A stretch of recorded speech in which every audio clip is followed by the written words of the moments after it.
Today in election news.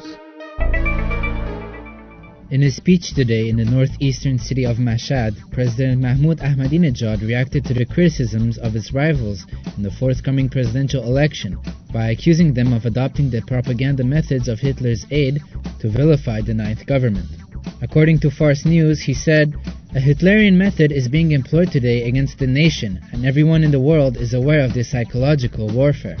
Saying that his competitors speak as though there were no problems in the country when they themselves were present, Ahmadinejad added that he will inform his rivals during the election debates that whichever sector or whatever indicator they might choose to evaluate affairs, the best of them belong to the offspring and servants of the nation, the ninth government. He also referred to what he called the nuclear achievements of his government and said that Iran currently has 7,000 centrifuges that are active, adding, "In previous governments, the country's officials and senior managers would beg and plead in order to install even a few centrifuges, and they were prepared to negotiate for dozens of years." Presidential candidate Mir Hossein Mousavi said yesterday that high prices could lead to the destruction of Iran's economy.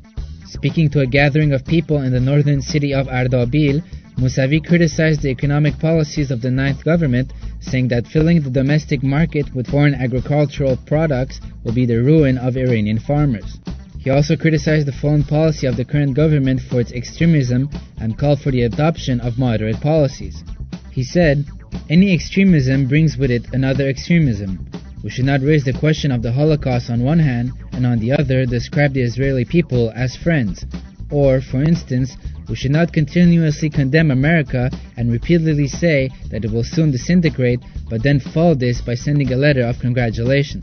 Meanwhile, the reformist candidate Mehdi Karoubi yesterday called on everyone to come forward and vote if they were seeking change.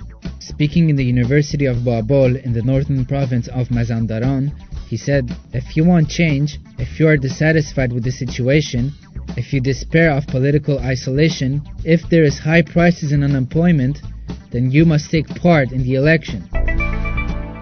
Mohsen Rezai, in an interview with a special discussion program on Iranian state-owned television's Channel 2, said that although until today no Iranian has had a role in any assassinations in the world, yet everywhere Iranians are considered as terrorists, and this stems from our weak foreign policy.